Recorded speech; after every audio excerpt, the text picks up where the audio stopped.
I am a man at war, and I am fighting for all of the broken people, all of the people thrown overboard.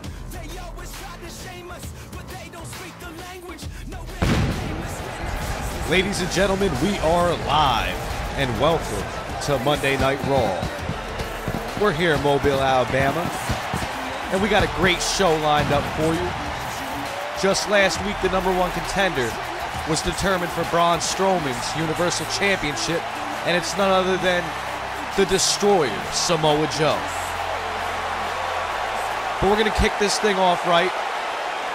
We're going to determine the #1 contenders to the WWE Raw Tag Team Championships. Ask and you shall receive. Last week, the New Day came up with a proposition. They wanted Ric Flair to run the gauntlet. They wanted Ric Flair to put a few teams in the mix. So here we have it, a 3-team gauntlet for a #1 contender shot at the Tag Team Championship belts. And the first team coming into this gauntlet is the Authors of Pain, a team that also made it to the finals at Night of Champions with the New Day. They didn't come up victorious, so I'm sure they're looking to score here and maybe rewrite a couple wrongs, you know? In order to do that, they got to go through the team of Rhino and Heath Slater. This third team, Ric Flair's been pretty mysterious about it. He hasn't really given any names, so that's going to be pretty interesting to see. Either way, whatever team Ric Flair has entered into this third position, the Authors of Pain, boy oh boy, two monsters right there. I don't know if any team could beat them. They might very well be facing the New Day again very soon at Backlash.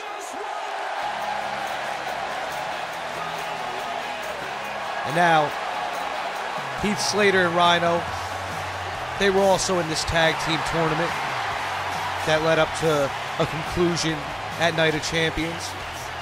They didn't really fare too well. They got eliminated in the first round. To be honest, I love the team of Rhino and Heath Slater, but they really haven't been making much noise lately. So maybe this is their chance. Maybe all they need is another opportunity. Once again, though, we got the Authors of Pain in their way, along with Drake Maverick. Let's not forget his presence at ringside anytime Akam and Razor come to the ring. He could always be a deciding factor. Either way, we're going to get this thing started. Great tag team action here on Raw, as we got Razor kicking it off in the beginning, up against Heath Slater. Heath Slater with an Irish whip into the corner. Razor got out of the way, and Heath Slater just ate a chest full of turnbuckle. Razor easily showing Heath Slater why he's the stronger man of the two. Vicious elbow, putting Slater down to the mat. And now Razor just punishing Heath Slater. Now let's be honest, at Night of Champions, it's not like the New Day completely demolished the Authors of Pain, because, you know, that would never happen. I mean, the Authors of Pain, they put up one hell of a fight. Now Rhino's in the ring, but the New Day, you know, they just got the experience as far as tag team title reigns, how long they've been a team, the experience. And now Razor tags Akam into the ring, but Rhino with an Irish whip into his corner. I thought Rhino might have been looking to go get a tag to Heath Slater, but Akam, he just popped out of that turnbuckle, kind of like, you know, when you hit a pool ball, it kind of just hits the corner. I don't know what I'm talking about. Either way, You know, when it comes to Rhino and Heath Slater, Rhino, he's the enforcer of this team. He is the muscle. Slater's going to have to rely on Rhino very heavy in this match.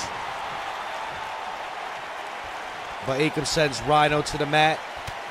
And once again, the viciousness of the Authors of Pain. Akam just raining blows on Rhino.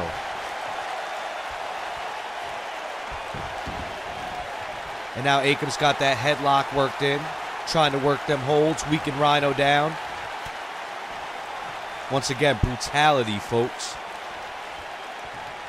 Akam cranking back on that neck.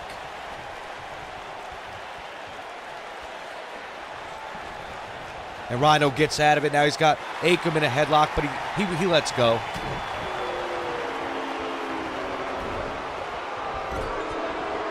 Tell you what, this Alabama crowd not really liking the Authors of Pain, but honestly, I don't know if there is a team in the ranks of the Raw Tag Team division that is tough enough to take the Authors of Pain down, other than the Tag Team Champions, of course. Heath Slater back into the ring, and Heath Slater looking to get momentum going. But Akam blocks it off. Now Akam gouging the eyes of Heath Slater. But Heath Slater quickly comes back with a drop kick. Looked like he went for another drop kick, but no, that was denied. Now Akam's got wait, reverse DDT by Slater.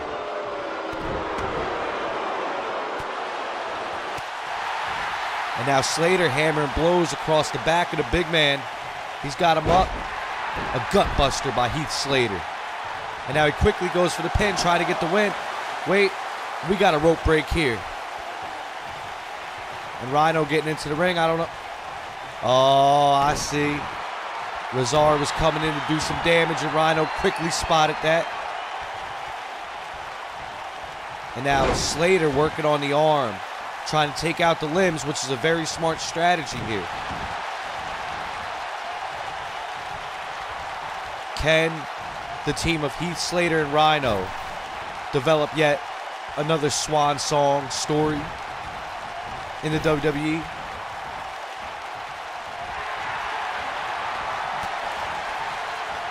Looked like Razar might have been going for, or not Razar, Akam nonetheless. Looks like he might have been going for a power move, but Slater, you know, Slater wisely blocked it off. And now Slater's into the Author of Pain's corner. Akam making a tag to Razar. And now they're just punishing Slater, delivering the knees to the rib cage of Heath Slater. Razar lifted Slater to his feet. Oh, but Slater with a jawbuster, a jawbreaker. Big body splash by Razar. And Slater trying to crawl to his corner. Like I said, he's going to have to rely on Rhino heavy. Slater blocks off a shot from Razar. Razar blocks off a shot himself and delivers a vicious headbutt. Oh my God. Disgusting. And that big boot right across the gut of Heath Slater as Razar picks him back to his feet. Slater just fending him off right now, trying not to let any more damage happen. Because I tell you, if the Authors of Pain really brutalize Heath Slater, it's going to be Rhino that's going to have to do a lot of damage control. Razar going for the pin. Slater quickly kicks out. And now Razar taking a cheap shot. Almost looked like a kidney shot. Vicious elbow. And now Razar choking Heath Slater up against the ropes. This crowd really not liking that. I mean, as unsuccessful as Rhino and Slater have been, the WWE Universe really loves them, and Rhino got the hot tag. And Rhino comes in, knee lift, third knee lift, trifecta of knee lifts by Rhino as he tries to take this match back. But once again, Akam seems like he had his number.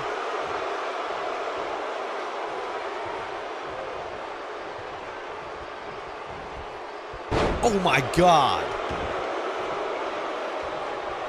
He just tossed Rhino like a small baby. Rhino with a shoulder block. Trying not to let too much momentum get into the corner of the Authors of Pain. But Akam, he wants him up. He's taunting Rhino. He's telling him to get to his feet. And a clothesline to the back.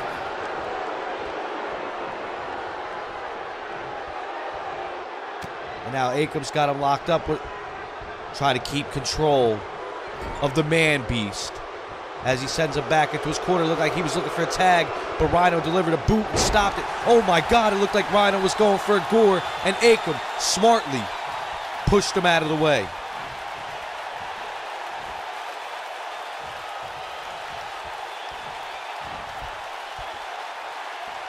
It looked like we got a torture rack going on here by Akam.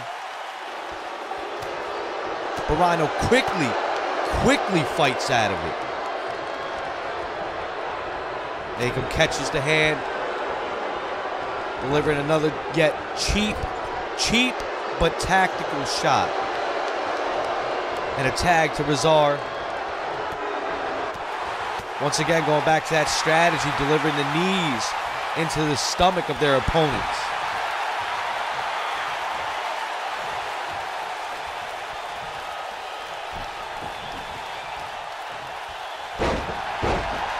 Now it's Razar going to the limbs, trying to take out Rhino's legs as he lifts the man beast back to his feet. Looked like he might have been going for a German suplex of some sort, but Rhino fought him off. A belly-to-back suplex by Rhino. And quickly goes over and makes a tag to Slater. Razar wisely rolling out of the ring.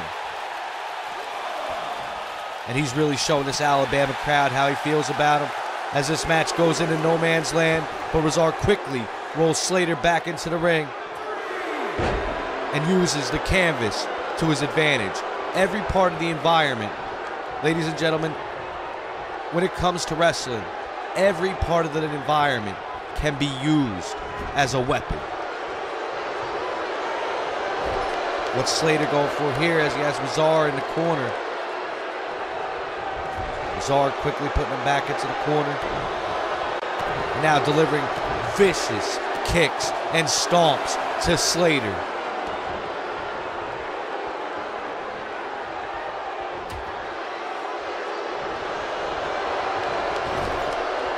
I'll tell you what, the Authors of Pain, they came to fight.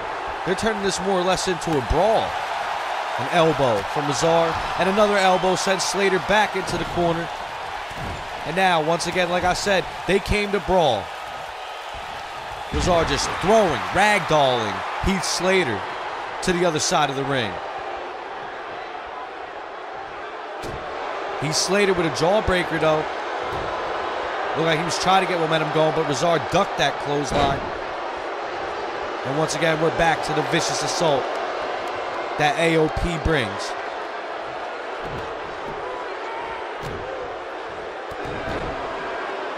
Brutal beatdowns Razar is handing out tonight. And he's bringing him back to his corner. Ooh, that looked like it hurt. Oh my God, this could be it. This could be it. Heath Slater could have just took over this match, and Heath Slater, they could be going on. But Razar blocks him off. Razar threw Slater across the ring, and now he's sending Slater into the corner. And he tags Akam into the ring. What are they going for here? Is it time? Oh my God, the last chapter. And Akam hooks the leg. It's over, folks. The Authors of Pain advance in this gauntlet. In the ending of the match, it looked like Heath Slater and Rhino could have got it done. But no, they didn't. And now look, the brutality of the Authors of Pain just viciously beating on Slater and Rhino. This is disgusting.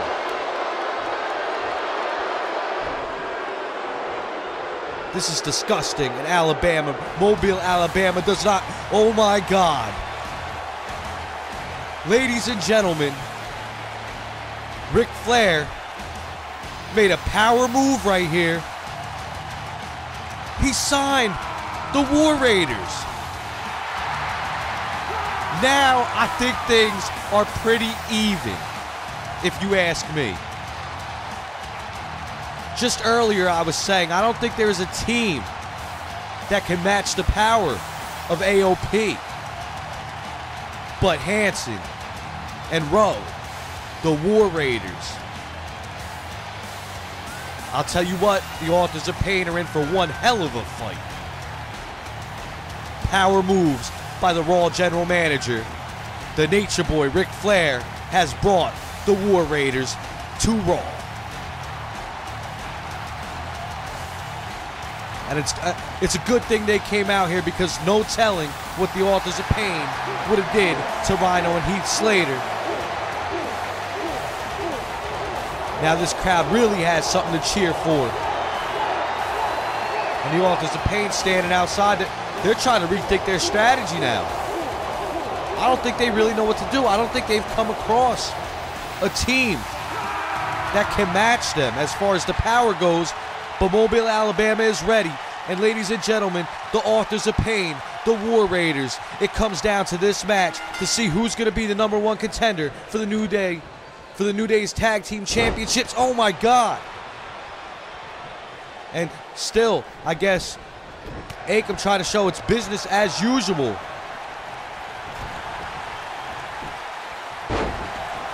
Hanson sending Akam, and there we go. There goes that brutal European uppercut.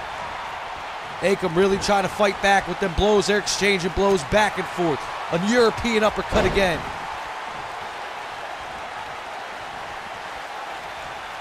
This is unbelievable, though. I cannot believe it. The War Raiders are here. Running Bulldog from Hanson.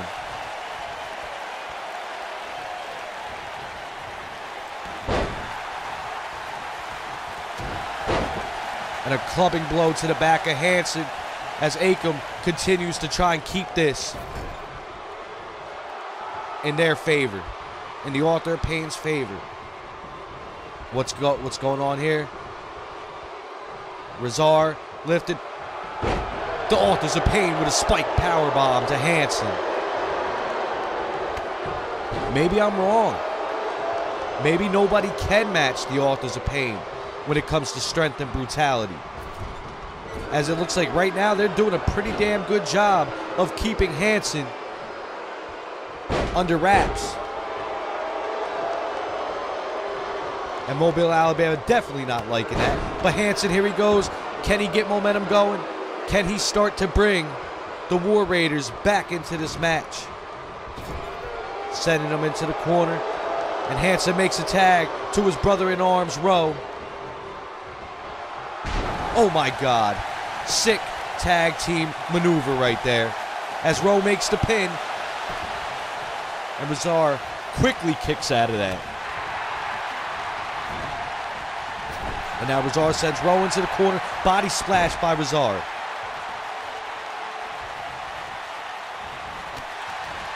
What would this mean? They got a lot of momentum going in the WWE. The WWE Universe is behind them.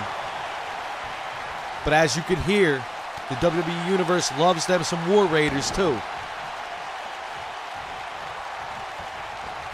And now Rowe. Nope, Rowe got hip tossed. Razar dragging Rowe back into the middle of the ring. And Rowe beginning to fire kicks.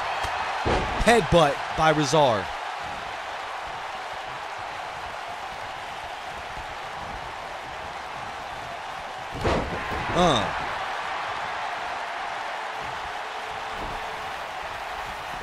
Now, I don't know if you guys know the story of Raymond Rowe,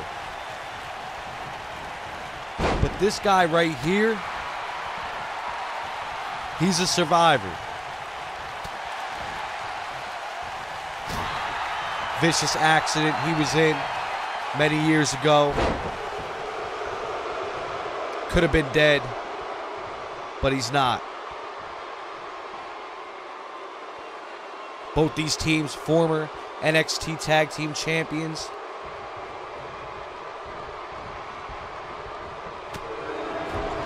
And Hanson puts Akam into the corner, sending him back into his corner. Akam bounces out of the turnbuckle and Hanson locks him up.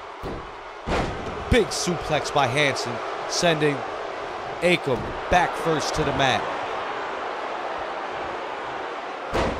And a leg drop across the arm. Now Hanson picking Akam up to his feet. Looks like he's got something in mind as he puts Akam up against the ropes and drives him down with a belly-to-back suplex.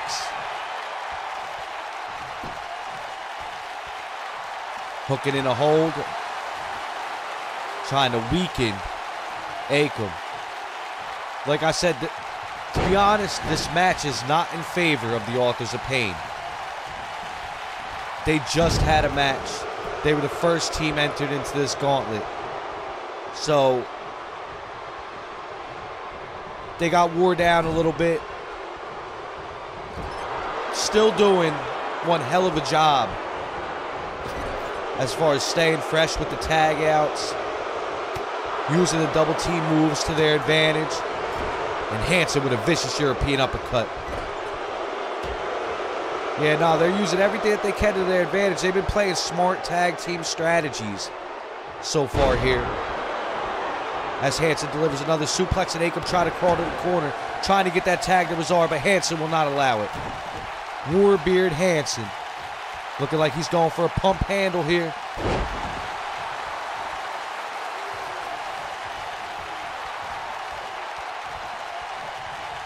And now he's setting Akam up in the center of the ring.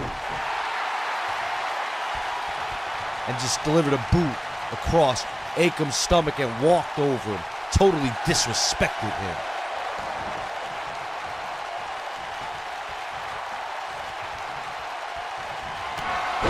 Oh my God, leg lariat. And now he's going for the pin. Could this be it? Razor quick to stop the count, and that's what they needed. That could have been over. The author of Pain's dreams could have been shattered right there. And Akam makes that well-needed tag to Razor. Let's see if things pick up. Oh my God. Hanson using his whole body as a weapon. Now Hanson tagging Rowe into the match. And this could be it.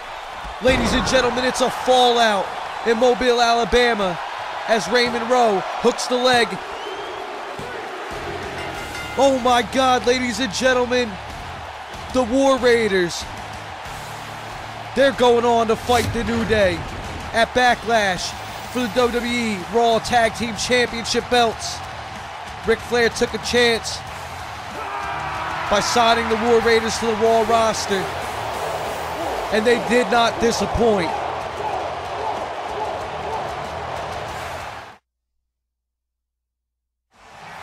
And ladies and gentlemen, we are back.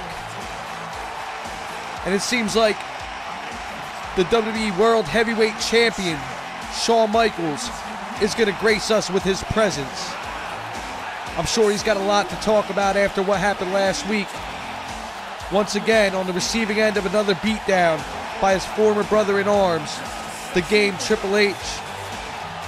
Once again on the receiving end of another pedigree, much like Night of Champions after he won the WWE World Heavyweight Championship in a match against Sting. Triple H says he wants that title. And as I said before, when you got Triple H in that mind state, he turns into exactly what he says he is, the cerebral assassin. But let's see what Shawn Michaels has to say about that.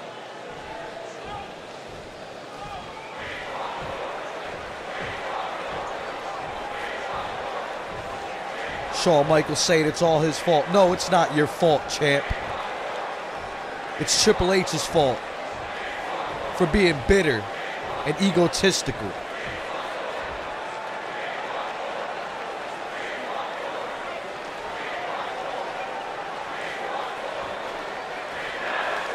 And once again, Shawn Michaels wants his revenge.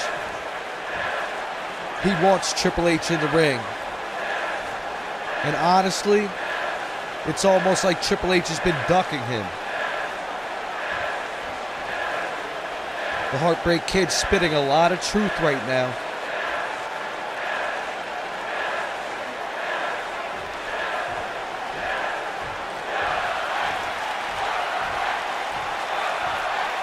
And this crowd really behind him. Like I said, everything Shawn Michaels is saying is true. When you're a challenger, you don't make demands. You're not the general manager. And what the hell is Samoa Joe coming out to the ring for? Samoa Joe beating Shinsuke Nakamura in the main event last week to become the #1 contender for the Universal Championship. But what business does he have out here?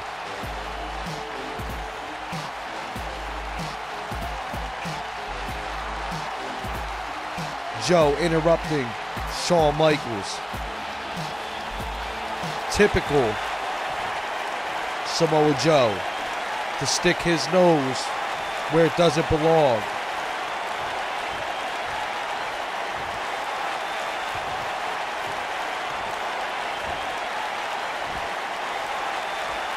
Okay, yeah, you have some unfinished business, but why come out here when HBK is making his speech?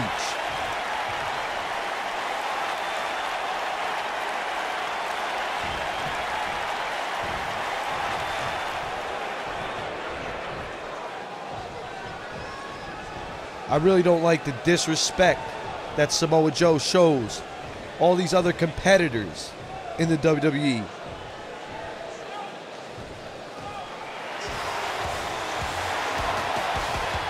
Oh boy.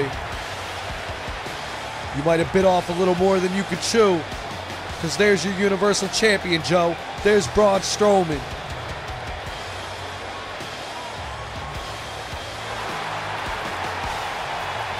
The Universal Champion is in Alabama. And this crowd really showing them, really showing Samoa Joe how much they appreciate Braun Strowman as their champion.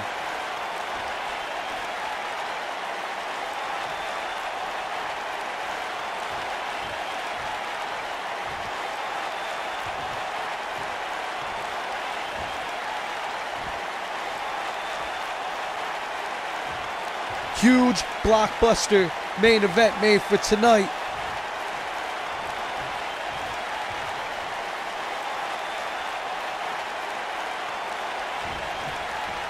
And it seems like Strowman is calling his shot right now.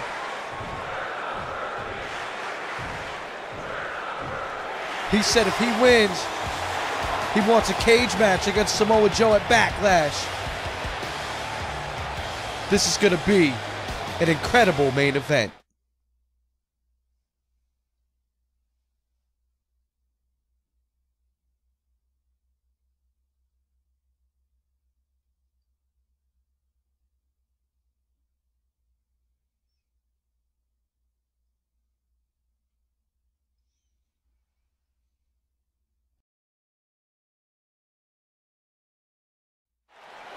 And we're back here on Raw, ladies and gentlemen. We got a #1 contenders match for Tyler Bates' Cruiserweight Championship at Backlash. As you see moments ago, allies going one-on-one to determine a #1 contender. Seems like Pete Dunne is a little bit more focused than TJP, and why shouldn't he be?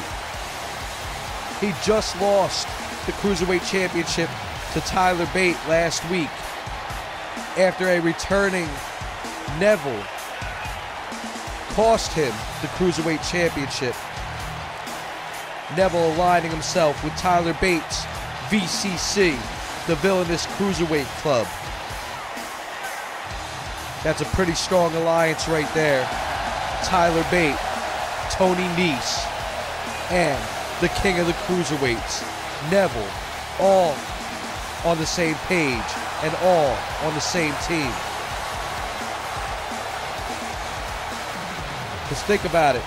The alliance between Tony Nese and Tyler Bate was what made Pete Dunne and TJ Perkins become somewhat allies. Hopefully, this match doesn't cause them to burn their bridges with one another, because whoever wins this, they're gonna need somebody to have their back at Backlash.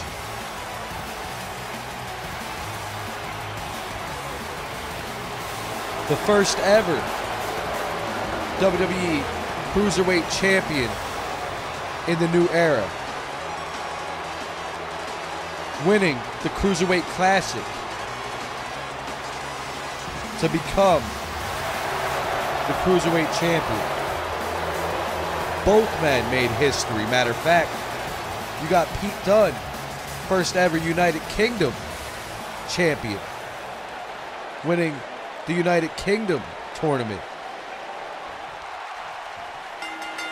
And they go one-on-one right now for a shot at the gold. TJP went for an enziguri, but Pete Dunne blocked it off. Pete Dunne rolling out, drop toe hold by Pete Dunne. Hip toss by TJP. Went for another enziguri and it was blocked once again.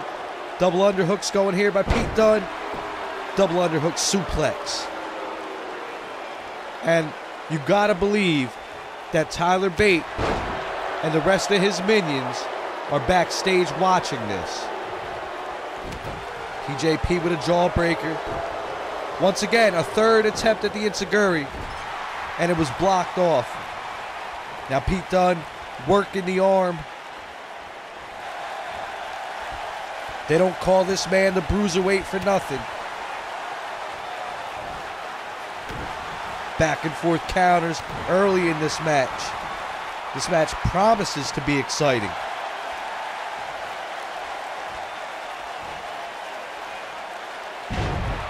Pete Dunne putting TJP back first on the mat, and he hooks the leg, but TJP quickly kicks out in a kip up.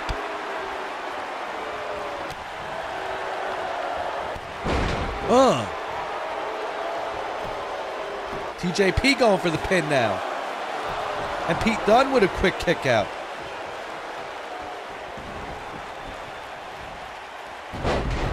Hurricanrana by TJP. Both men have what it takes to put on a stellar match with Tyler Bate for the Cruiserweight Championship at Backlash. Both men very deserving. As Dunne rolls to his feet, looked like he went for a boot, but he missed it. TJP Irish whipping Dunne into the ropes.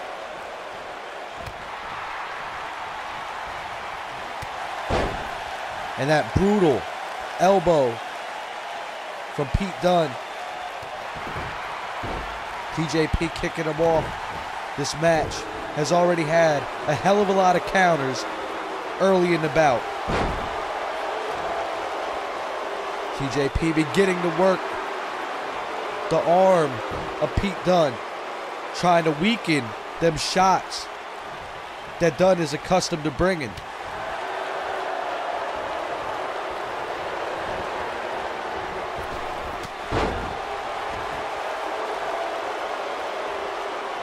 but it's no use.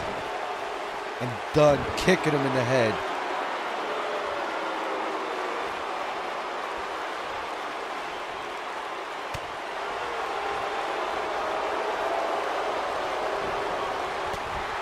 And an elbow. TJP sends Pete into the ropes. Now Pete Dunne rushes forward.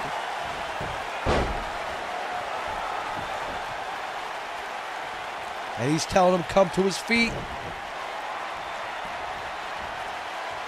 TJP counters it with the cradle. And Dunne counters over himself. 2 count right there. Pete Dunne almost had this match in the bag. And delivering another forearm to TJP, almost knocking him to his feet.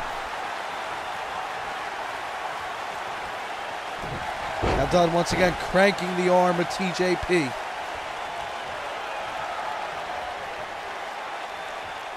And I think he's feeling it, ladies and gentlemen. He can smell a #1 contender shot. TJP quickly fighting out. Like I said, never count Perkins out. Full Nelson.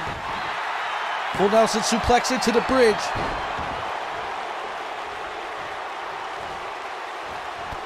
Dunne driving that knee directly into the side of TJP's face. So far, what a great match. Wait, TJP. He's got it locked in.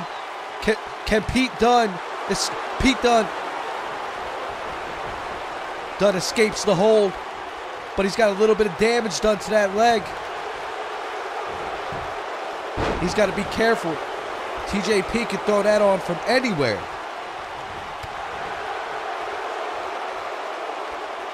Dunne locking him up. And a rake to the eyes. See, that's the difference when it comes to this alliance with TJP and Pete Dunne. TJP might be a little hesitant to do things, to take certain steps to get the job done. But not the Bruiserweight. As you can see right now.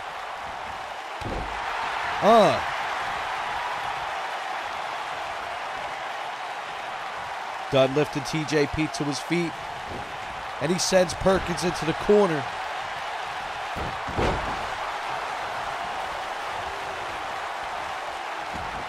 TJP with the roll-up. And once again a counter to a pin by Pete Dunne. And Pete Dunne almost had it again. This match is definitely exciting right now. Now what's Dunne going for here? Tree of Woe position. And he delivers a knee, drives the knee right into the face of TJP. TJP sends him over. And we got a bit of a stalemate, folks.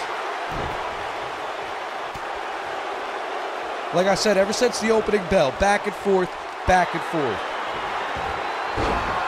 Submission hold locked in once again by TJP.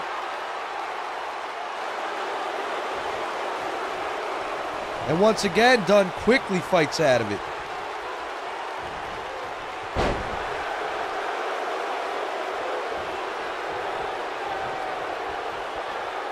These two men putting on one hell of a showing right now. Both of these men want the Cruiserweight Championship. And a kick out. TJP almost had it. And another roll up. TJP, he's being real witty here.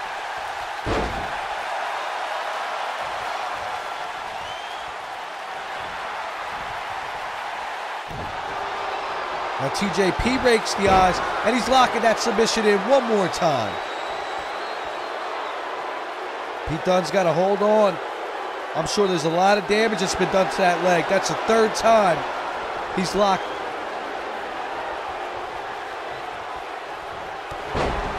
And a big boot from Pete Dunne.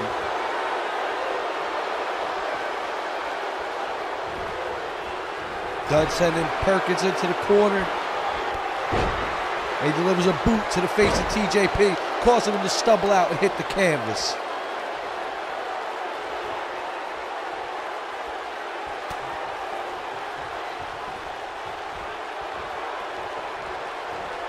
Dunne puts TJP on the ropes.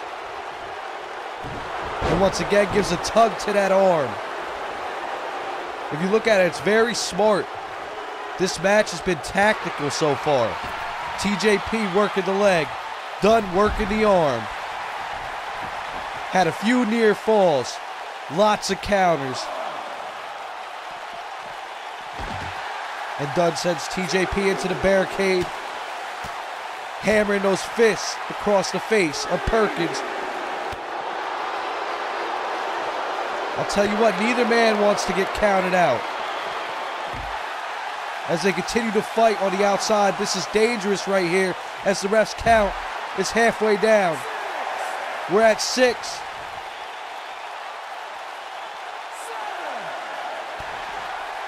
What is Dunne going for here? These men need to get in the ring. The referee is at an 8 count. TJP back first against the barricade with a powerbomb, and Pete Dunne just made the count. Ladies and gentlemen, I don't like how it was done, but there you have it.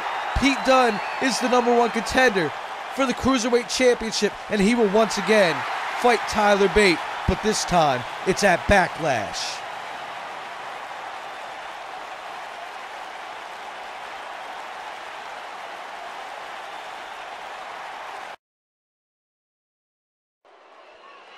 Well, YouTube, as we proceed, we're going to get into some action in the Raw Women's Division. We got the Queen of Spades herself, Shayna Baszler.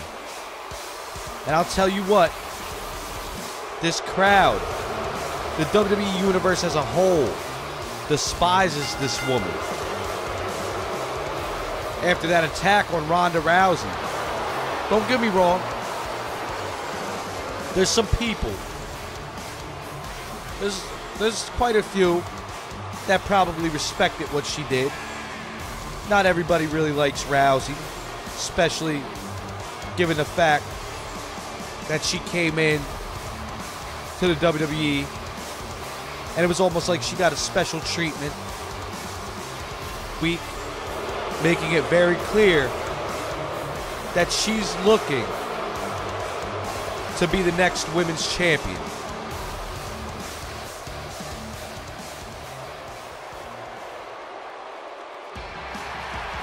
And she's got a match right here tonight with Candice LeRae. A fresh signee to the Raw Women's Division.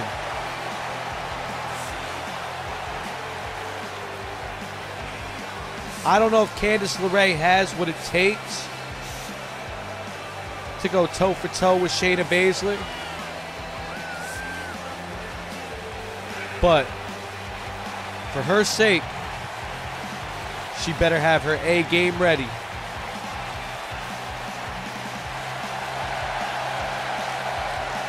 I mean, there is always the factor that Ronda Rousey wants revenge. So that might actually work out good for LeRae. As this match is underway, LeRae and Baszler tie up as Baszler begins to crank on that arm. Baszler, let's go. I don't get it. Both women with a stalemate right there. LeRae sending Baszler into the corner. And we got a running bulldog from Candice LeRae taking over early in this match. I mean, it's obvious who the crowd here in Alabama is rooting for. LeRae rolls out of the ring, and Baszler, she's throwing in a little taunt as she hits a running knee. LeRae with the kick out.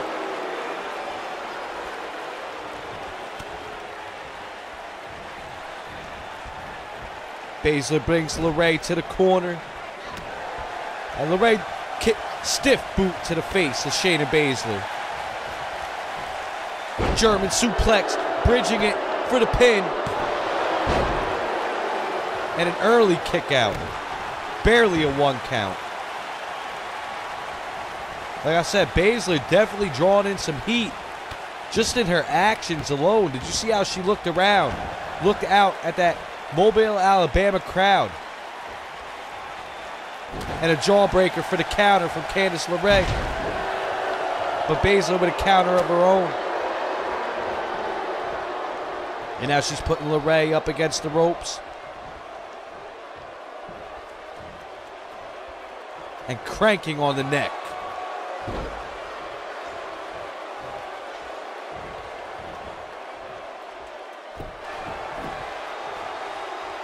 Baszler's got an ankle lock locked in. And LeRae quickly kicks Baszler off. Jawbreaker, sit-out jawbreaker from Candice LeRae. And now it looks like LeRae is beginning to come alive with a stomp across the arm of Shayna Baszler. Trying to weaken those arms so she can't lock in that choke as strong as she wants to. And to tell you the truth, I don't even know how the hell to say that.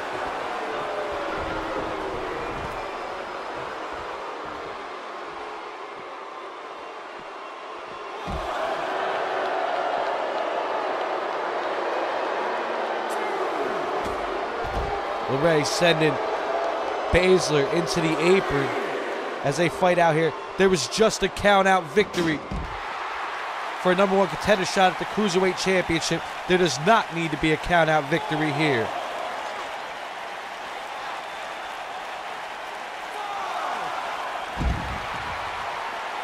The ref getting dangerously close to that 10 count.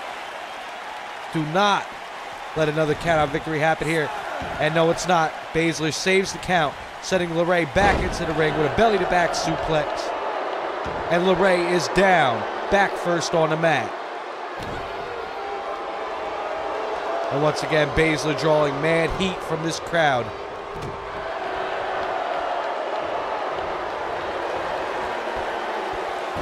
And a hurricanrana from LeRae sends Baszler to the floor. And now LeRae with a taunt of her own, trying to get the crowd fired up.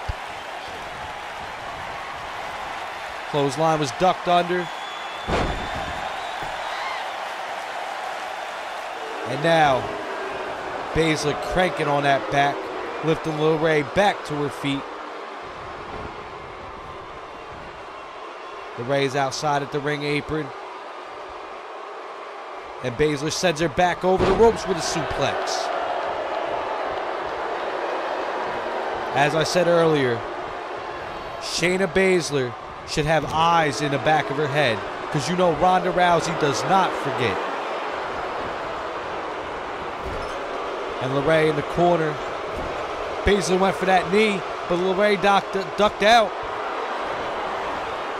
And Baszler once again with another knee. This time a pinfall and a 2 count, only a 2 count.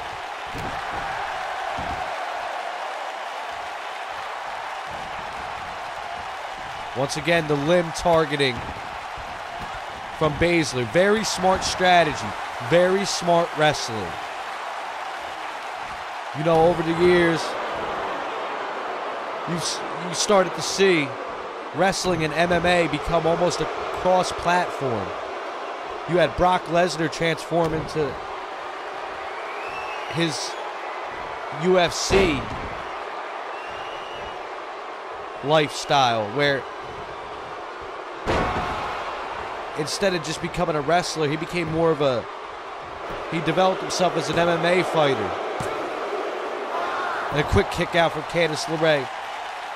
Either way, Brock Lesnar closed that bridge, becoming UFC champion. And then you have people like Matt Riddle, people like Ronda Rousey. Hell, CM Punk tried his luck in MMA. Jack Swagger, Dave Bautista. And it looks like Shayna Baszler is calling for it. But she couldn't get it. Step around with the heel kick from Candice LeRae.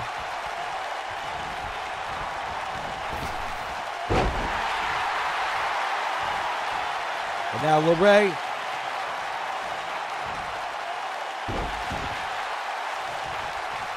Yeah, the cross-platform that I talk about.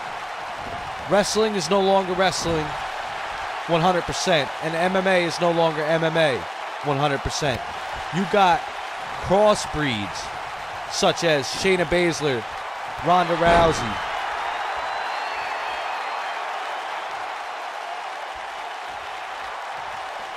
And Baszler get back to her feet. LeRae with a roll up, and she's got the tights held. But Baszler kicks out. LeRae was looking to steal a victory here.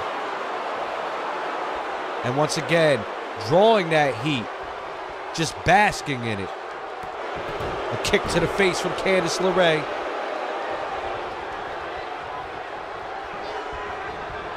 And Baszler's back into the corner. Baszler, double boot, kicks LeRae off. LeRae sending Baszler back into the corner again. Looks like she's working for something there. I'm telling you. See, once again, back to the corner. LeRae is working on something. Picked up and I won't say woman handled by Shayna Baszler.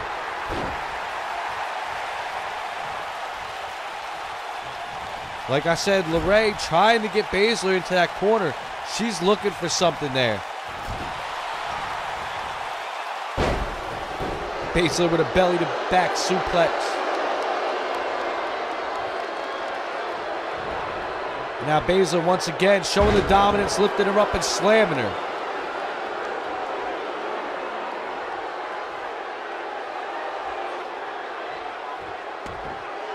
And then once again going right back to targeting the limbs.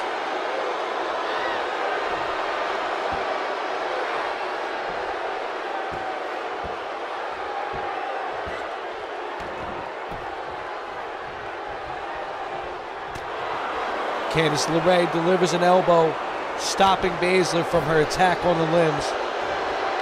But Baszler quickly counters back and quickly goes back to the aggression, choking LeRae up against the top rope. And I'm surprised the referee did not break that up. Either way, going back to what I was saying about the cross-platform between MMA and WWE. Wait, oh my God, knee to the chin of Shayna Baszler. This could be it. But Baszler with a jawbreaker. Now I keep trying to get to my damn point, but the action just keeps going on. Back to this cross-platform thing. Now in the WWE, you don't just got to watch wrestling. You don't got to watch for the wrestling. You got to watch for the strikes. So always targeting the limbs. It used to be more or less for targeting the limbs, the legs of a big man to take him down. But nowadays, you got these crazy strikers that use knees and elbows. Submission locked in by Candice LeRae. And you got to target the arms and the legs to weaken. Baszler counters out fights. You got to target the arms and the legs to weaken them, to stop them from striking you so damn hard. And this match is getting pretty intense though.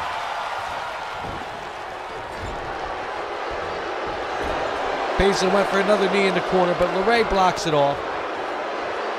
Back and forth counters going on right here. Oh boy. Oh boy, she's got it locked in, rear naked choke. I will not even begin to try and say how to pronounce her finisher.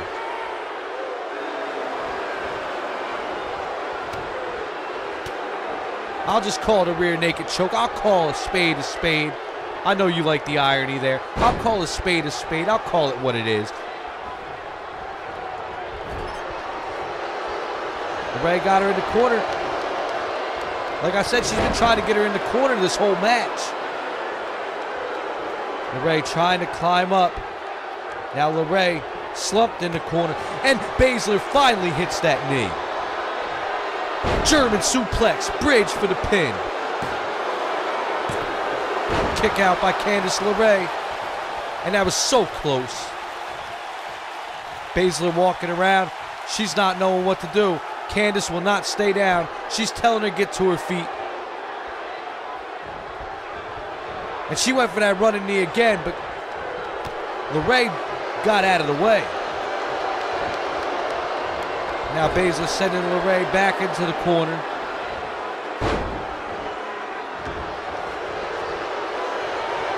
LeRae, I didn't give her enough credit. I really thought that she would come in here and get destroyed by Shayna Baszler, especially with the determination that Baszler has to try and win that women's championship. But Candice LeRae is actually putting up a very good fight, one hell of a fight, and I am impressed.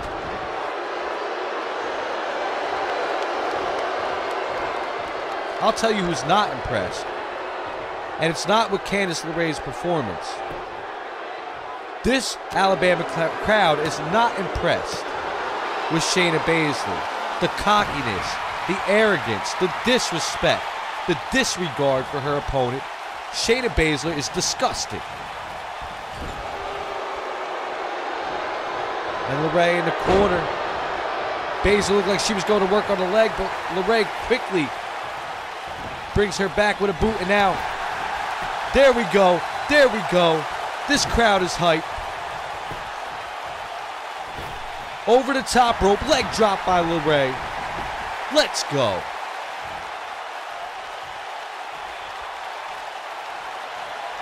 Uh-oh, Baszler caught that leg. And now LeRae rolling back out to the apron. But Baszler looking like she's going to try and bring her back in with another suplex. And she did just that. Elbow drop from Shayna Baszler. To tell you the truth, there's this whole night, every single match, the trifecta, every single match has been one hell of a match. Not the trifecta. She only did 2. Thought we were going to see shades of Eddie Guerrero, some Three Amigos. And she's going for it again. She's got it locked in. Will Candice LeRae tap out? She's fighting. She's fighting. But Shayna Baszler is cranking on the neck. Baszler cranking on it. And LeRae has no choice but to tap. But let's not make no mistake about it. One hell of an effort. Baszler did not look like she should be #1 contender tonight.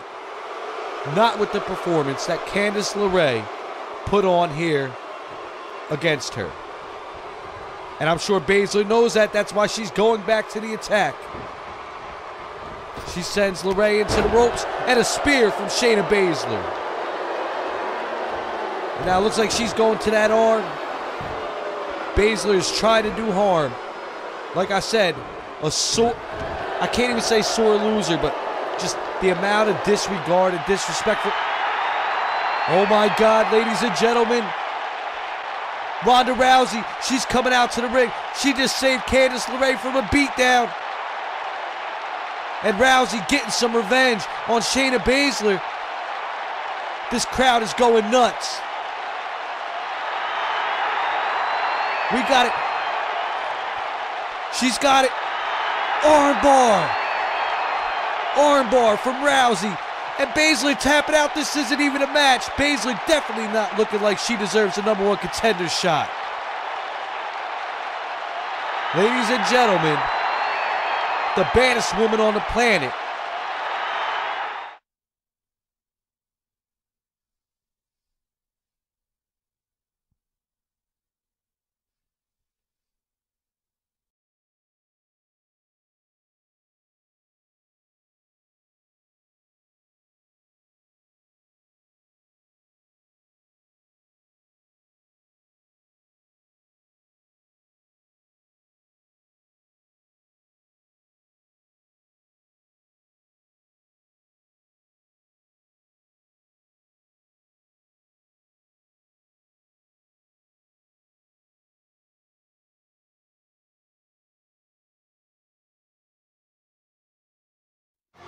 Well, ladies and gentlemen, you are in for a treat because we have our United States champion in action tonight against the power of love,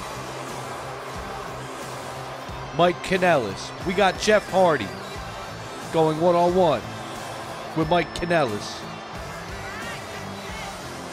And like I said, tonight has been nothing short of a great night. 3 matches down so far, and 3 epic matches they have been. We had the gauntlet to determine number 1 contenders for the WWE Tag Team Championship belts on Raw. We had a number 1 contenders match between Pete Dunne and TJP. Disappointed as hell at how it ended, but make no mistake about it, the whole time that match was going on, Alabama was on the edge of their seats, and they put on one hell of a performance. And then that women's championship match, hella impressed with Candice LeRae. And even more exciting, when Shayna Baszler tried to take LeRae out, Ronda Rousey, the WWE Women's Champion on Raw, came to make the save, put her in an armbar, and we seen her tap. And it wasn't even a match. That's crazy. That's bonkers. But let's talk about one thing. Right before we went to break, we seen Paul Heyman in Ric Flair's office. Who was Paul Heyman talking about? Who are they talking about giving an opportunity to? That's what I would like to know. Is there a chance that the Beast Incarnate is here? I don't think so, because they were talking about somebody that's been making a big impression on the Raw roster. Either way, Ric Flair said he was going to announce it next week. Paul Heyman said he'd take care of it. You know, Heyman, one hell of a promoter. As these two tie up, Mike Kanellis went for the headlock. Jeff Hardy pushes him off. Duck under. Leapfrog by Jeff Hardy. And Hardy getting this match started right. Taking the advantage early. As he cranks, putting the knee in the back of Mike Kanellis.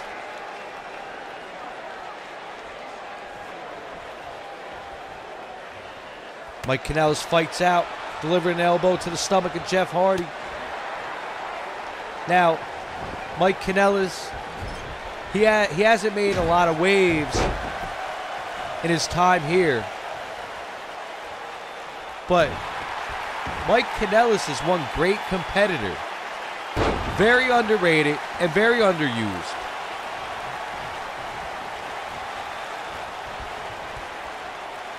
Luckily, Maria Kanellis isn't out here to take away from how exciting this man could be in the ring. Jeff Hardy Irish whipping Kanellis into the turnbuckle. And what's Jeff Hardy going for here? Jeff Hardy splashing, using that body. Once again, I talk about using the body as a weapon to get the job done. Using the environment as a weapon. And I'll tell you what, when it comes to people who do that, Jeff Hardy is definitely one of the best at finding a way to use the environment and his body as a weapon. Float over DDT by Jeff Hardy. This man has swanton bombed off of any roll up by Kanellis, off of any damn thing you could think of. Put his body at risk, time in and time out, for an exciting match, for exciting actions, and just continues. Jeff Hardy is fearless, and that's your United States champion. This man will take a dive off of an arena stage. We have seen it.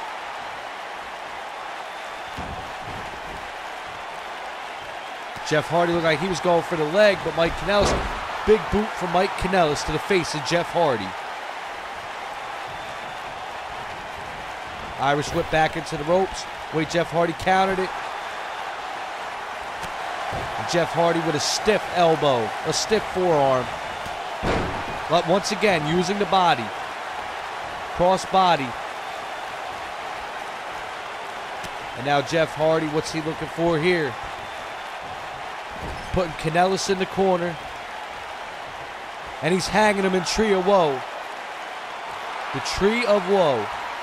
This is one of the things that Jeff Hardy made famous as he goes to the top rope. Looks like Mike Kanellis is trying to get out. Double foot stomp to the chest of Mike Kanellis. And Jeff Hardy quickly going for the pin. Kick out by Kanellis. Hardy lifted him to his feet. Kanellis with a clothesline after catching the foot.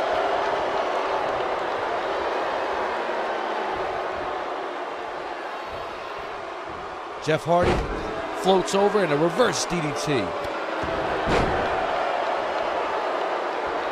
Kanellis very good at playing possum. Jeff Hardy's going to have to watch that in this match. Neck breaker from Jeff Hardy. And now Hardy going out to the apron. Springboard, he went for a springboard swanton, but Jeff Hardy got out of the way. Mike Kanellis got out of the way.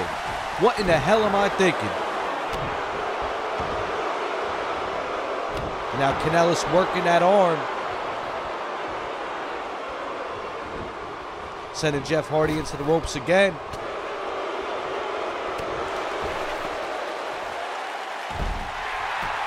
Back body drop sends Jeff Hardy to the apron. What's Kanellis going for here? He's pulling Hardy back in. DDT from the middle rope. And this would be a wise time to go for a pin if I were Mike Kanellis. And he does. He goes for the pin. And Jeff Hardy kicks out.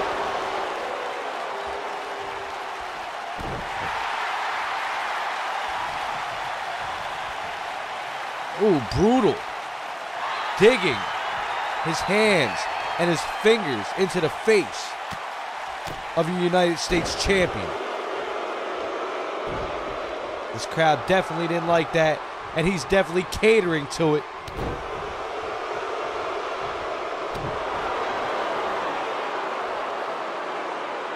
Once again, digging his fingers right into the face.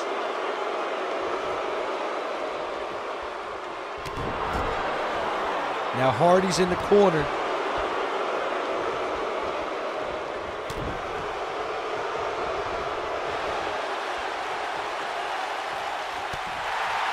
Back and forth blocked.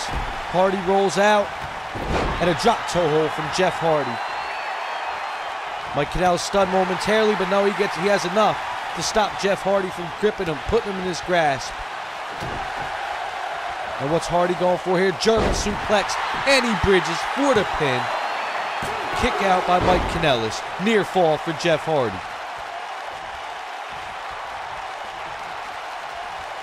And Hardy sends Kanellis into the corner.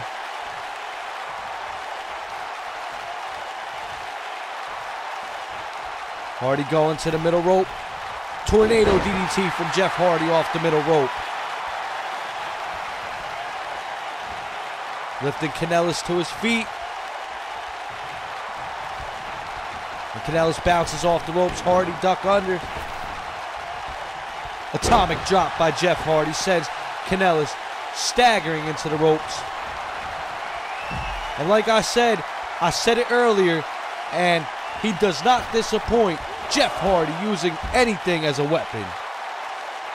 Doing a missile drop kick through the middle rope. On to Mike Kanellis. Alley-oop slam on the outside as the ref continues his count. Both men exchanging blows. Hardy rolling Kanellis back into the ring. And he pulls Kanellis to his feet. Wait. That could be it. Jeff Hardy. Oh, and Jeff Hardy just barely gets his shoulder up. Could you imagine if Kanellis knocked off Jeff Hardy here tonight? He would have to be looked at as a strong contender for Jeff Hardy's United States Championship. Kanellis getting frustrated, going for a pin once more, but Hardy kicks out again. And now Kanellis, like I said, the frustration. He thought he had it.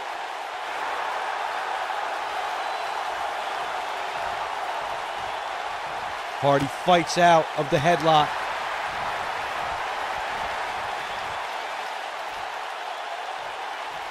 Looked like Hardy was going to slam him, but Kanellis fought it off.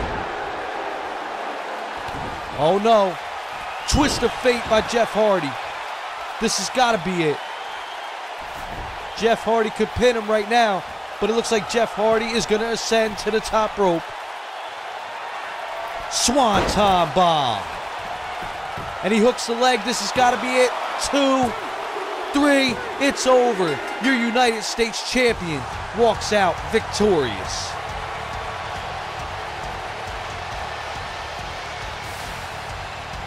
That's why he's the United States champion, ladies and gentlemen. Jeff Hardy, defying all odds, and for the most part, defying gravity as well.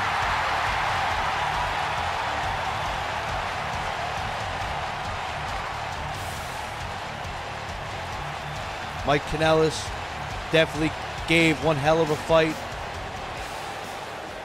Oh, wait just a second.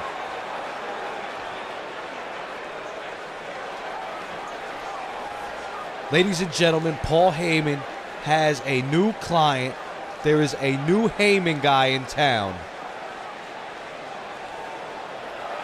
Who is it?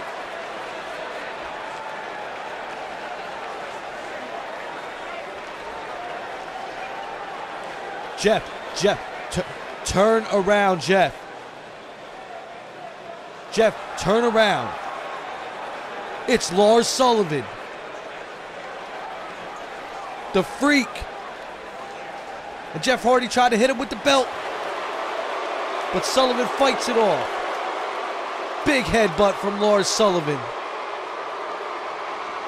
And now Sullivan taking his licks at the United States champion, just pummeling him, brutalizing him. And this crowd definitely not liking that. Sullivan, the new Heyman guy. This is crazy.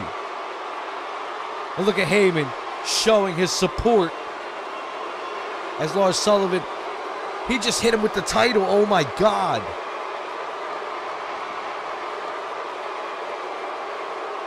Sullivan brutalizing the United States champion, trying to prove a point, trying to weaken him down as he wants to be champion. Smashing him relentlessly over and over with the belt. Sullivan, don't do it, stop. The freak accident from Lars Sullivan. Somebody get security. This is sickening.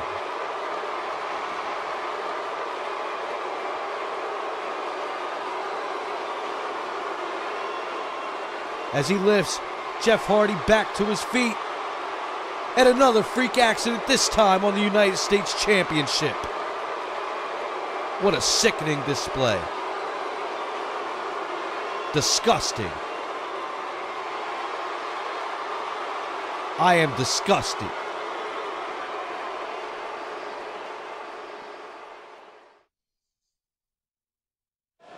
Well, ladies and gentlemen, we're back, and we have a huge debut set for the Raw roster. Mr. 1% himself, EC3. And he's going to be taking on Goldust. Raw General Manager Ric Flair made this signing last week, and it's a big signing for the Red brand.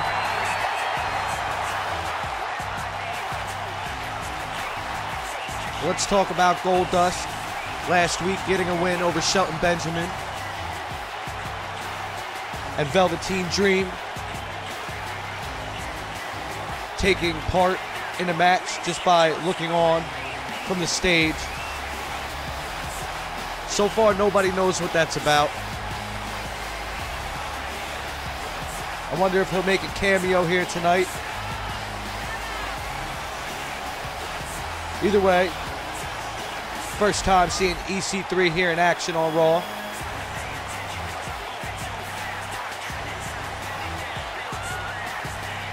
This man is incredible, folks.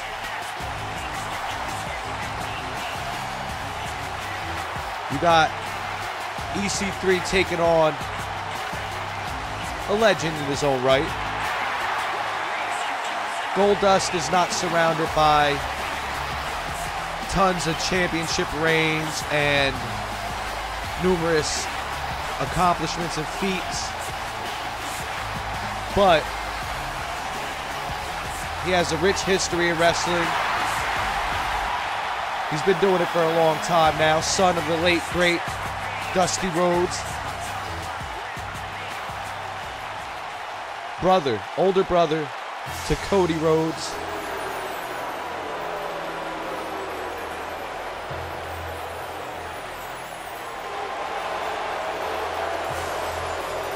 The Bizarre One.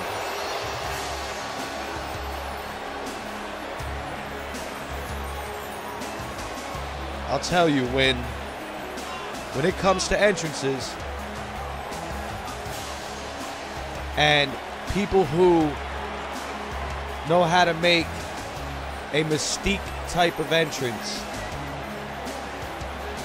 this man right here is one of the top.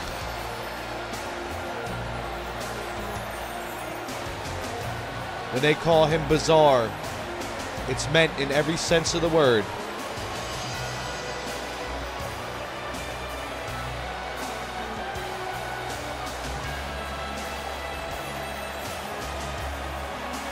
And I'll tell you what, Goldust's entrance, when that music hits, probably one of my favorite themes of all time. Either way, EC3, the Bizarre One, Goldust. And it's happening right now.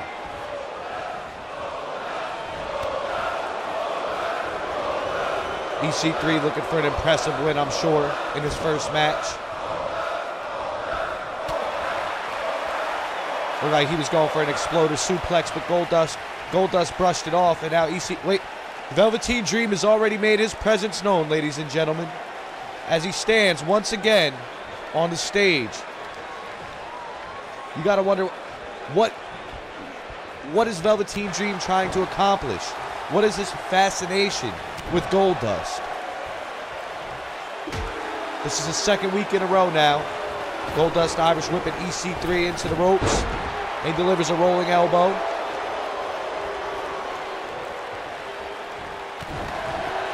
And a stomp to the side of the thigh on EC3. Goldust trying not to let EC3 pick up a win here in his debut. EC3 with a snap, rollover jawbreaker onto Goldust.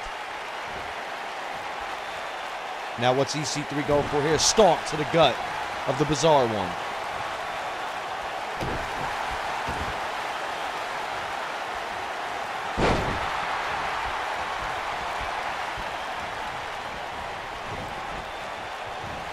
He went for a kick, but Goldust, he got out of the way. Goldust looked like he was going for a German suplex or a belly to back. EC3 fended it off with elbows.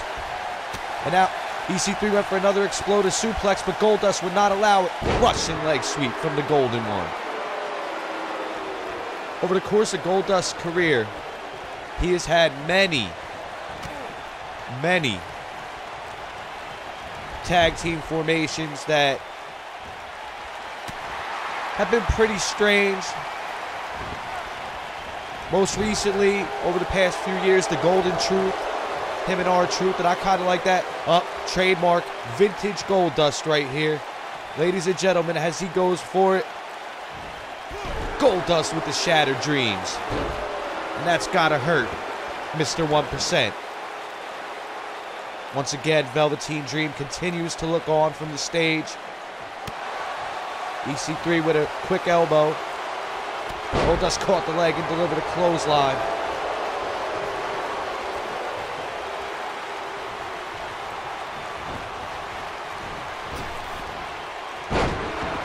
Huge slam from Goldust. Either way, going back to the team formations, Goldust has had success in the tag team division. Him and his brother Cody, Goldust and Stardust.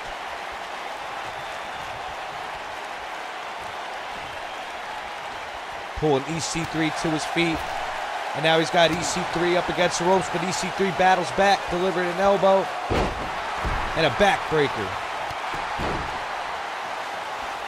My thing is, why is Velveteen Dream continuing? At this point, I would call it harassment. We still don't understand why. There's been no physical altercation. There's been no verbal altercation. Pretty much just, it's very, very, I don't even know the word to call it. Maybe stalkerish. And EC3 sends Goldust outside the ring, quickly following him. He's got Goldust over his shoulders. Wait, Goldust comes down. Float over DDT onto the ringside floor from Goldust. Referee at 3. Now Goldust lifts EC3 up. Vicious assault on the ringside floor from Goldust. At a 6 count now, they better be careful. Goldust rolling EC3 back into the ring.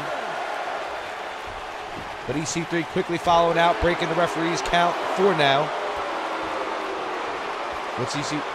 Oh my God, and EC3 just slammed Goldust head first across the ring apron. And an elbow for added insult. Drop kick by EC3. Picture perfect drop kick nonetheless. And again, a second drop kick from EC3. Referee had a 6 count again, and Goldust rolls EC3 back into the ring.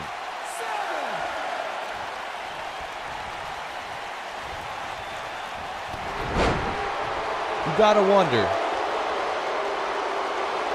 is Goldust really affected by Velveteen Dream's presence out on the stage? It seems like I don't really see it. Wait, Goldust going for a dirty pin here. He's got the legs on the ropes, but EC3 quickly kicks out.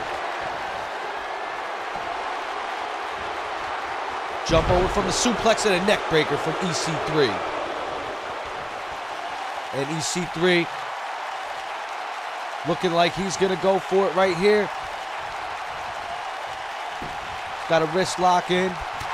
Goldust firing shots to the ribcage of EC3.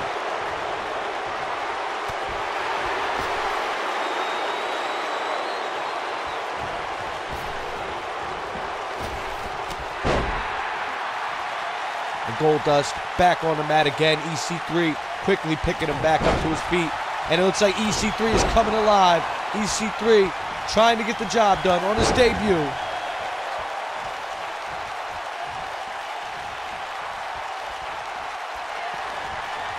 Oh no. EC3. Now he's calling for it. EC3 looking to hit the finisher. EC3 with that cutter. A pinfall attempt here. This could be it. And it's all over. EC3 victorious on his debut. Picking up a victory here on Raw against Goldust. Mr. 1% himself picks up a victory.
So we are back, ladies and gentlemen, and now we know the reasoning for why Velveteen Dream has been stalking Goldust. But either way, enough about that, because it's time for the main event. One hell of a tag team match we have scheduled right now. And it was a tag team match that this could go down in the books as a dream tag team matchup right here. I don't think anybody's seen it coming. But we got the #1 contender for the World Heavyweight Championship, Triple H, and the #1 contender also for the Universal Championship, the Destroyer, Samoa Joe, taking on their respective opponents later on down the line. They're taking on Braun Strowman, the Monster Among Men, and the Heartbreak Kid, the Showstopper, the World Heavyweight Champion, Shawn Michaels.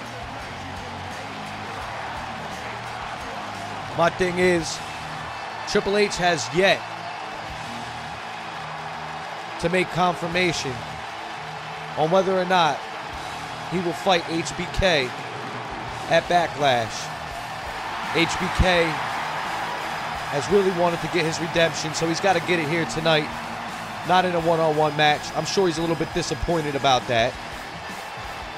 But we know for sure that Samoa Joe will take on Braun Strowman at Backlash.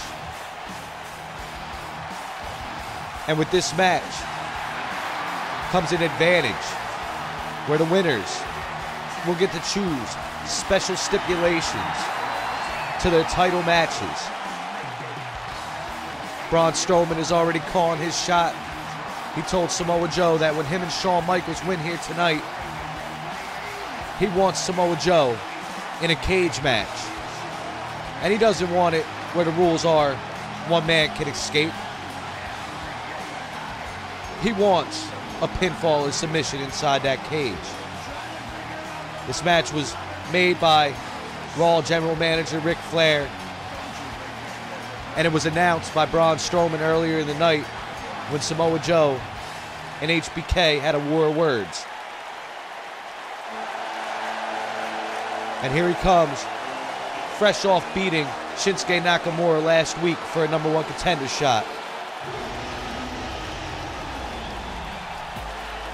One of the most disrespectful men in the WWE. And I'll tell you what, he doesn't care if you love him or hate him. Samoa Joe has always been his own man. And he's not one of them people who run from a fight. You know, they usually look at the people as the most disrespectful ones. That, you know, they're usually the ones that try to get a cheap advantage. They'll try to play the mind games, kind of like Triple H is playing with Shawn Michaels. Samoa Joe doesn't want none of that.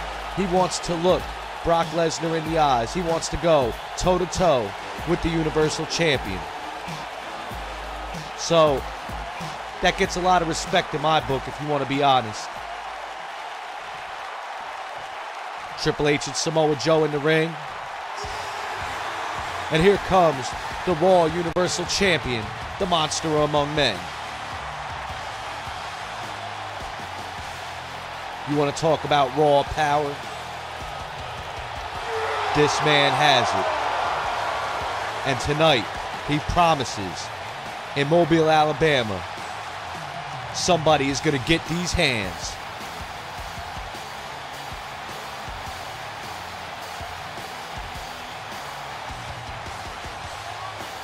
That's what it's all about here on Raw. The Universal Championship in the WWE Universe. With the World Heavyweight Championship, competitors can come from both Raw and SmackDown. And the champion himself, Shawn Michaels, doesn't even have to just show up on Raw. He could go to SmackDown Live. But right now, he's here on the Red brand.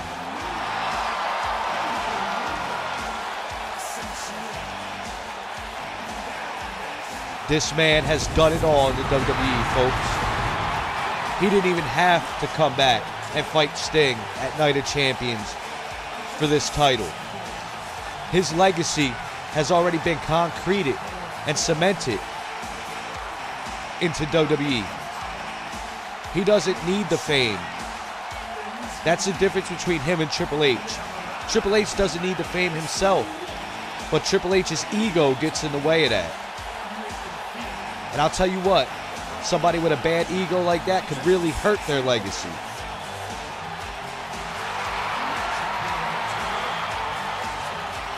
Shawn Michaels has beat many greats. He's had many great matches.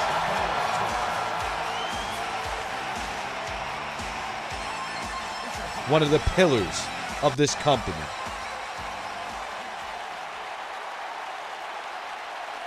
Looks like Triple H and Braun Strowman are going to get things started off. Braun Strowman running out first, but Triple H hits an elbow.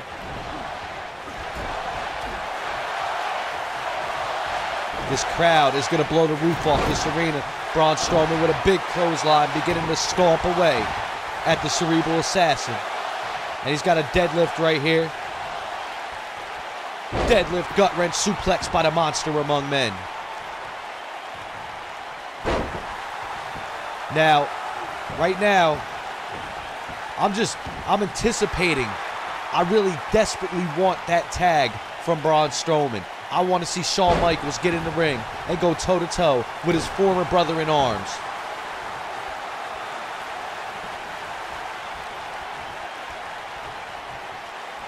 Braun Strowman delivering a brutal shot to the face of Triple H. Just trying to brutalize the game right now. As he locks in that claw hold on the shoulder. Both men, Shawn Michaels and Samoa Joe, waiting to get into the ring. And Braun Strowman sends Triple H into the corner. Triple H using the ropes to his advantage, almost blinding the Monster Among Men. Oh, and look at this. A little bit of taunting going on. A little bit of humiliation from the game. Not a class act, if I do say so myself. And now Strowman sends Triple H into the corner. This could be it. Yes, it's time, ladies and gentlemen. We're about to see it. Double back body drop. And Shawn Michaels is in the ring with Triple H. And now there's going to be hell to pay for Triple H's actions.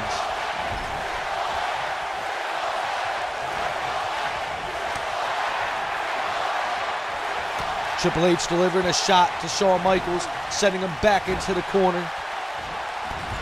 And a clothesline in the corner by Triple H. Pulling HBK back to his feet. And right now it seems like Triple H is getting the upper hand.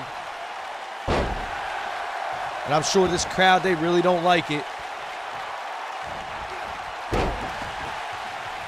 With the way that Triple H has been lately, he's in a very vile state. And now Triple H sends Shawn Michaels into the corner. And the game tagging Samoa Joe into the match. And folks, I don't know what that just was. Looking like technical difficulties with the broadcast. But either way, the main event continues. As Samoa Joe fends Shawn Michaels off.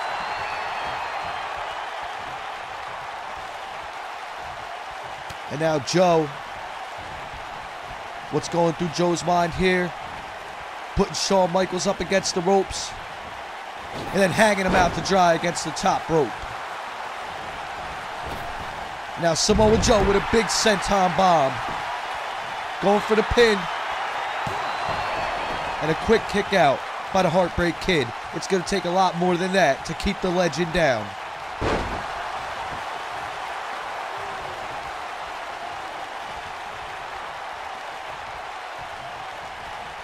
We got Strowman back into the ring.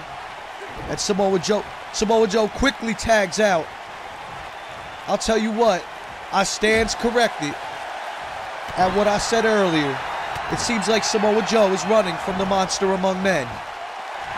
And then look at Joe, using a little bit of that smart tag team strategy. to trip the top rope and send Strowman on the floor, but Strowman going back at Joe, sweeping him off the apron, and now the game getting involved at ringside. And it looks like Strowman, the monster among men, is battling off both Triple H and Samoa Joe.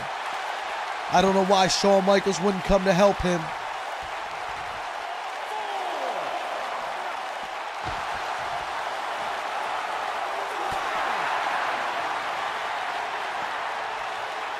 They better get back in the ring.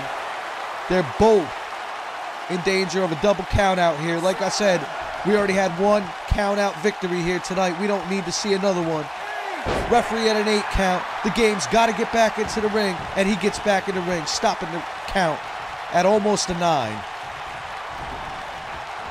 Strowman into the ropes. Triple H delivering that driving knee, and then going for a pin, and Strowman easily kicks out. He wouldn't be your Universal Champion if he didn't have resiliency, I'll tell you that. And now it's Shawn Michaels back into the ring. Like he was going for a body block, but Triple H driving that knee into the ribs of Shawn Michaels.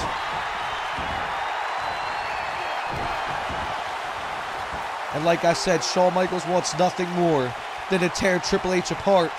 But we haven't seen that yet. So far, every time they've been in the ring together, Triple H has taken the upper hand.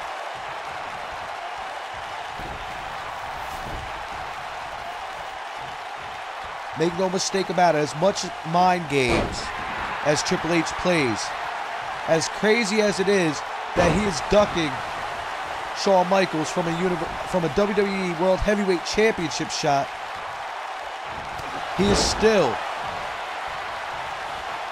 one tough opponent. And Shawn Michaels getting fired up right here in Mobile, Alabama.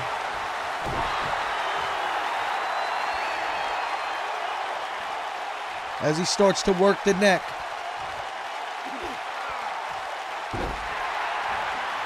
And now Shawn Michaels is starting to take momentum into his favor, but no, Triple H quickly stays in the driver's seat. Wait, jawbreaker by Shawn Michaels.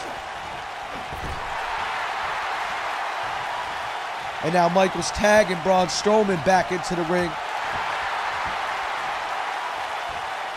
Strowman's got Triple H over his head and dropping him across the top rope. Now Triple H with a headbutt to the monster among men. It looks like he's trying to back him into the corner right here. But Braun Strowman will not allow it, and Triple H beginning to kick at the legs of the big man. And now Samoa Joe getting back into the ring. Now this time, it looks like Samoa Joe wants to take over and get his licks in on Braun Strowman after Triple H has already had him weakened.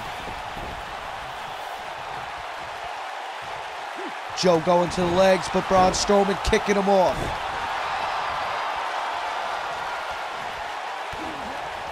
I wonder. Great counter. Great reversal by Samoa Joe. I wonder if Braun Strowman and Shawn Michaels win this match, what would Shawn Michaels' stipulation be added to his match against Triple H whenever they have it? Better yet, what type of match would Samoa Joe or Triple H want? Looked like Braun Strowman was going for a tag, but Samoa Joe denied it.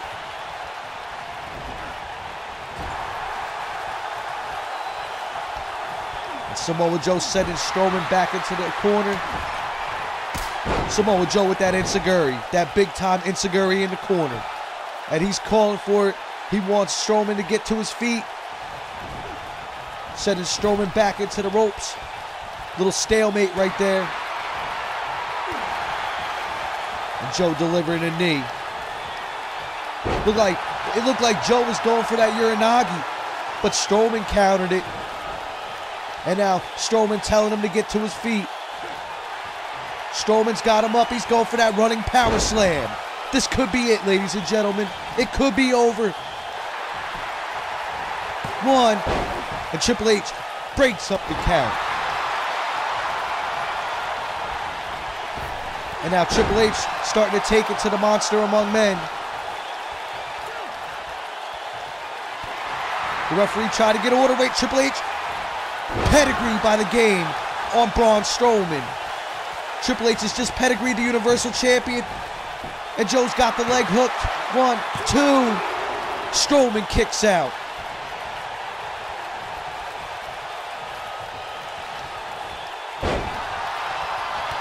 And Strowman just ragdolling the Destroyer. And now, raining blows down across Samoa Joe's head.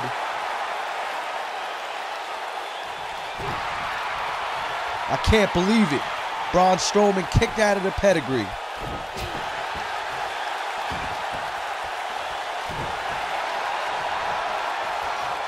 And now he's starting to just dismantle Samoa Joe, but Triple H hammering shots across the back of Braun Strowman, trying to give Joe the advantage that he needs to either come back or make a tag.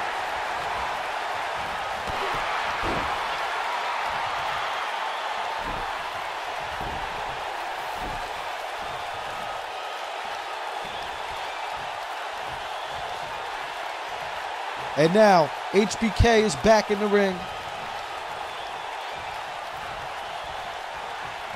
Right now, what HBK and Braun Strowman need to do is to isolate Samoa Joe. But it doesn't look like that's going to happen, and it doesn't. Triple H is back in the ring. Great tag team maneuver from Samoa Joe and Triple H. And now it looks like the Game is trying to brutalize his former friend.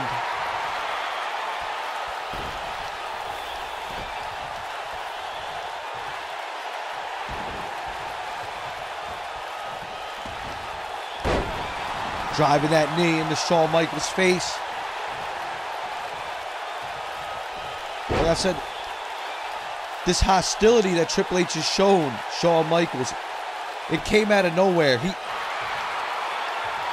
He was actually hurt that Raw General Manager Ric Flair didn't choose him to fight for the World Heavyweight Championship.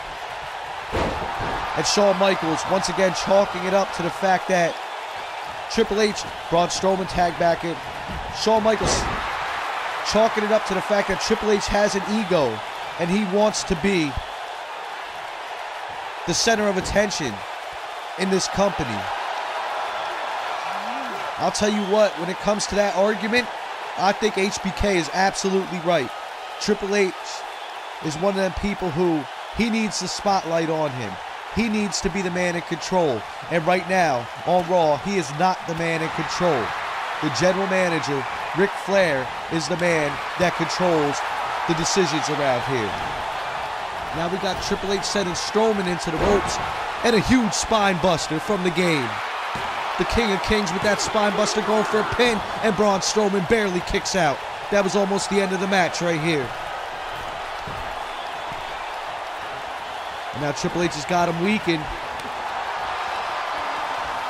I'll tell you what, Braun Strowman almost lost it. His cage match would not have happened against Samoa Joe. Unless, of course, that was Samoa Joe's stipulation as well. Shawn Michaels picture-perfect drop kick on the Game. And the Game went to go tag out, but Shawn Michaels denied it, driving an elbow across the back of the King of Kings. Now he's wrenching on that neck. He's trying to get a submission victory right here as he's got it locked in, but Triple H fights out of it. And now Triple H sending Shawn Michaels into his corner. Looked like he was going to work the leg, but Shawn Michaels kicked around. And now Shawn Michaels got Triple H by the head. He's controlling the momentum of the match, sending Triple H into the ropes. Went for an elbow, but Triple H blocked it. And now Triple H just dropped Shawn Michaels to the canvas.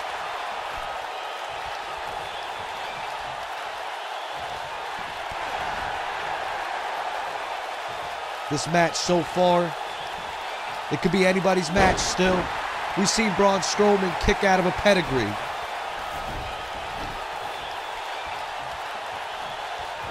We've seen Braun Strowman hit a running power slam on Samoa Joe. So far, this match could be anybody's ball game. Any team could win. And the added fact that a stipulation for the winner's choosing is involved. There's a lot riding on this match as Samoa Joe calls Shawn Michaels to his feet. Looked like he was going for a scoop slam, but Shawn Michaels kicks around.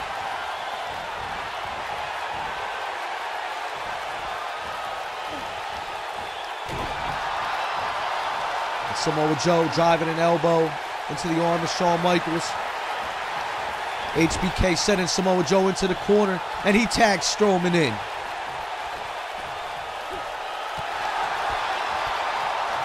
Like Triple H was trying to get involved, but the referee stopped it. And Strowman with that cutter. He's calling Joe back to his feet. Looks like he could be going for a second one. Oh my God, Samoa Joe blocked it off. He was about to get hit with another running power slam. And now Strowman sending Joe back into the corner.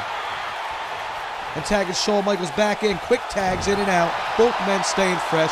That's how you do tag team matches. Joe's got Michaels up. And Joe hit a cutter of his own.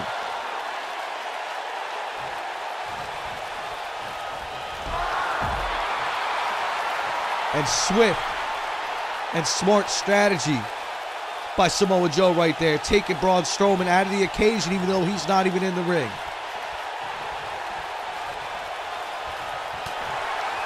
Shawn Michaels beginning to come alive, firing back, working the ankle. Looks like he's going to lock in a figure four, and he's got it locked in. But Triple H quickly coming into the ring and breaking the hold. Triple H has been doing this all match.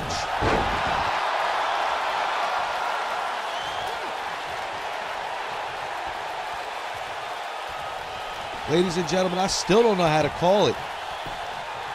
I don't even have an idea of who's going to win this match. Samoa Joe makes a tag to Triple H. Triple H getting hung up on the ropes by Shawn Michaels, and Shawn Michaels goes for a pin quickly right here. Both men are outside the ring. You got Samoa Joe laying outside the ring, grounded. You got Braun Strowman outside the ring. And right now, it's come down to the World Heavyweight Champion, Shawn Michaels, and Triple H. Strowman back to his feet. But it looks like HBK is going for it.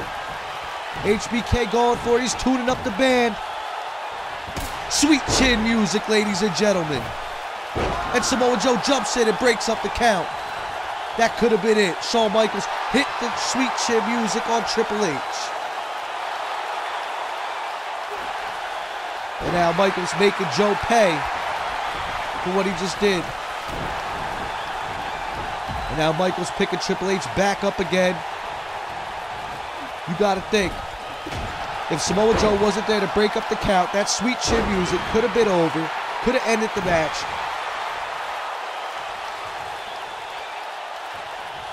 What's Triple H gonna do here? Triple H out on the apron. Very dangerous to be there as Triple H makes it back into the ring. He knows that. And Triple H with a huge suplex on the Heartbreak Kid. Now what's Triple H gonna do here? Triple H has a sledgehammer. Come on, come on, do not do this. And the referee quickly pulling the sledgehammer away from Triple H. If the referee did not get in the way, did not stop that, you gotta believe that Triple H would have been going to war with Shawn Michaels, would have been hitting him with that sledgehammer. He would have got disqualified. But in his mind, Triple H does not care about that.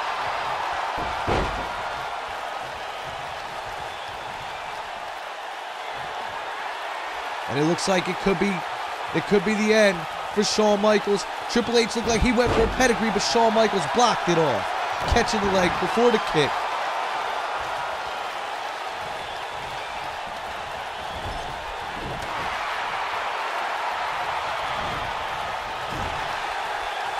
This match has taken a toll on all four men as Triple H uses the ropes once again to his advantage.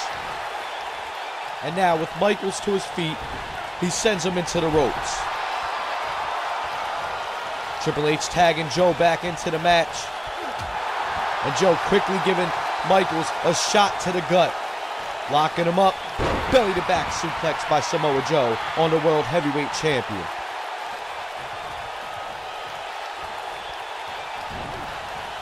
Irish whip here. Samoa Joe slamming Shawn Michaels onto his back. And it's starting to look good for the team of Samoa Joe and Triple H, but no, Michaels quickly fights around, duck under the clothesline. Belly to belly suplex by the Destroyer.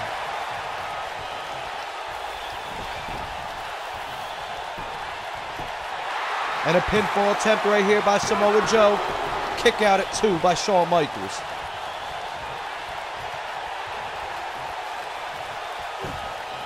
Samoa Joe looked like he went for a trip there, but Shawn Michaels blocked it off. And Shawn Michaels with a reverse atomic drop. He's calling for Samoa Joe to get to his feet. Sweet chin music, and Shawn Michaels lands on Samoa Joe. Wait, Triple H has a sledgehammer. Near fall by Shawn Michaels. Samoa Joe kicked out at the last second. And the referee, wait, Shawn Michaels going after Triple H. He's seen the sledgehammer, and he's getting this crowd fired up. Once again, the referee pulls the sledgehammer from Triple H, gets Shawn Michaels out of harm's way. Shawn Michaels staying aggressive, keeping this match in the momentum of him and Braun Strowman. Other than that, while we're talking about all this, one thing we forgot to mention, well, we already mentioned it, but we're going to mention it again. Samoa Joe just kicked out of a Sweet Chin music.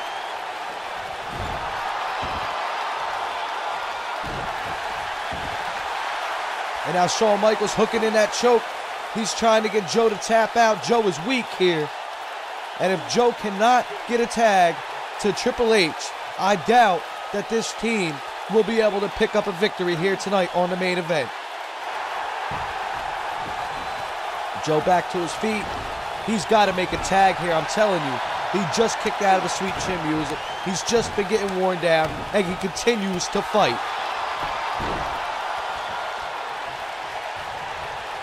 Joe's got Shawn Michaels up, and it looks like that's what he's going for. It looks like he's going for the tag, but Shawn Michaels will not let Samoa Joe tag Triple H back into the match. Now he sends Joe to his corner, and he just tags Strowman in, and Strowman going to the middle rope. An Irish whip by Joe, and Joe delivers that elbow stiffly to Braun Strowman, knocking him to the canvas.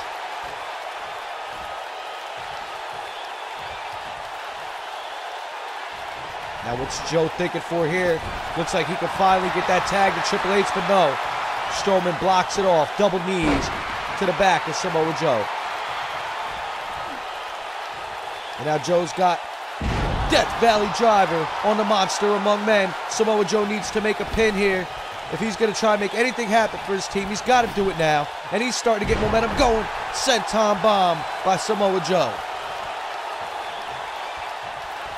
And he picks Strowman back to his feet. He's locking it in. The trifecta of Samoa Joe. German suplex. Full Nelson suplex. And finally, the straight jacket suplex with the bridge. Pin combination. And Braun Strowman kicks out. Near fall. This match is starting to get crazy. All hell is starting to break loose. We got Shawn Michaels in the ring. Triple H in the ring. And Joe got the Coquina clutch. He's locking it in. Joe with the Coquina clutch. But the power of Braun Strowman would not allow him to lock it in. I'll tell you what, Joe was getting pummeled for minutes. He kicked out of a Sweet Chin music. And he still managed to get in the driver's seat. As Strowman goes to middle rope, Joe knocks him off. And Joe going for a taunt, which I don't understand. You were just in the driver's seat. You were just getting momentum back in your favor after getting beaten to a pulp for minutes. Deadlift. Gut-wrench suplex by Braun Strowman. And now Strowman locking in the claw. Pressure point here put in by Braun Strowman, trying to make the Destroyer tap out. But Samoa Joe chops the leg, breaking out of the submission hold. And now Strowman going to crawl to his corner, but Joe lifted him back to his feet. Strowman blocks him off, brutal headbutt. And a kidney shot by Braun Strowman. Joe sends Strowman into the ropes and delivers a brutal elbow as he's going to make a tag to Triple H, but Triple H is winded.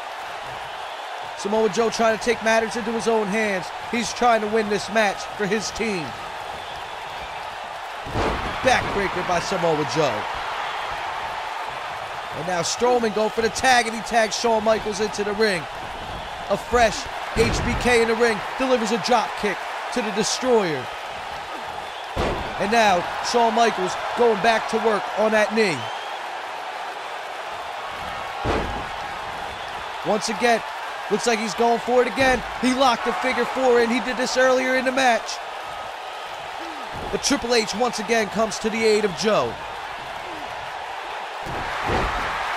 And Triple H knocked Shawn Michaels down, took him off his feet, and he's beginning to pummel the World Heavyweight Champion. Remember what is riding on this match. Not only a victory, not only bragging rights, but the opportunity to pick the stipulation of the respectable singles matches. And Joe just got up and Shawn Michaels is fighting him off. Shawn Michaels with a picture-perfect DDT. And it looks like Michaels is gearing up again. He's tuning the band. Sweet chin music on Samoa Joe. And he hooks the leg for the pin. Triple H is down. That's it, folks. Shawn Michaels and Braun Strowman are your winners. They reign victorious tonight here in the main event on Monday Night Raw.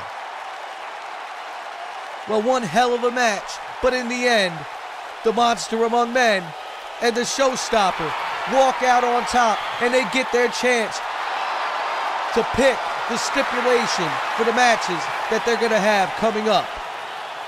Ladies and gentlemen, thank you for watching Monday Night Raw, and I'll see you on the next show.